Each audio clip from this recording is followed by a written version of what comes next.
The FBI has issued a memo claiming armed protests could potentially hit state capitals in all 50 states this week, prompting each city to be on high alert. But discussions on militia websites show there may be something different here. Some members of militia groups are actually calling for protesters to stand down.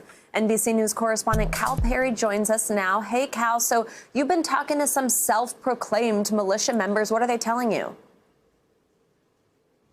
Yeah, exactly sort of what you're saying, which is that they want folks to stay home. There's really three reasons for this. The first, and you're going to hear a lot about this, they're claiming that what happened on January the 6th was a false flag attack at the United States Capitol. Put a simpler way, it was a setup. A lot of these folks are saying that this was actually members of Antifa, and we've heard people say this wearing MAGA hats. Obviously, zero indication that's the case. In fact, we know that that is not the case, but that is one of the narratives they're putting out there. Another narrative that you'll hear from these militia groups often is that they are for states protection, that people need to just worry about the states that they are in. And then I think the third thing is a paranoia, and we hear this oftentimes with these self-described militia groups. There's a paranoia that the federal government is coming for their guns, and so they're saying to their followers, also these self-described militia members, that they should avoid the nation's capital, especially tomorrow, Savannah. And Cal, you also dug into online chatter within these groups. What'd you find there?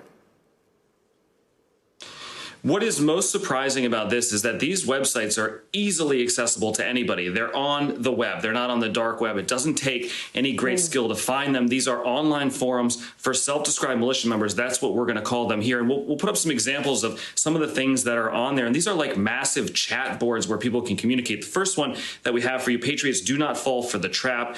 You'll hear oftentimes them calling each other patriots. This is a setup by the left to take our guns.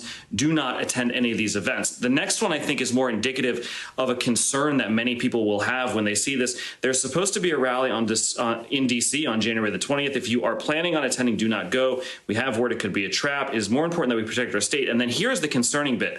For those of you interested in joining the Tennessee militia, contact me at, and we've taken out any email addresses, anything that could be traced around here. But what I think is really concerning, and certainly what law enforcement is going to have to deal with, is that this is a method of communication amongst these self-described militias, and they are recruiting online. And the combination between Donald Trump and what we've heard the president say, the rhetoric that the president uses, the coronavirus, what is happening in America with the social justice protests, it has been a recruiting boon for these self-described militias, and communicating so easily online, especially right now, the day before the inauguration, is a concern. Cal, the combination of two things that you just said is incredibly concerning. Recruiting online and the fact that this is not the dark web. This is not hard to find.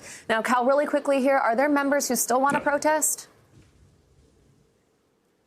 There are some small numbers, and we saw yesterday in state capitals. I actually texted with somebody who was out at a state capitol. But again, the numbers are much smaller. We have one more quick graphic. We can put it up, and I'll let the viewers read it. I won't go through it. But again, the theme here is that it's all a setup. That Antifa, that BLM, that supporters of incoming President Joe Biden are pretending to be militia members to get militias in trouble. That, again, is not what we saw on January the 6th, but it is something that they are saying to keep people at home. Cal, thank you so much. Hey, NBC News viewers, thanks for checking out our YouTube channel. Subscribe by clicking on that button down here, and click on any of the videos over here to watch the latest interviews, show highlights, and digital exclusives. Thanks for watching.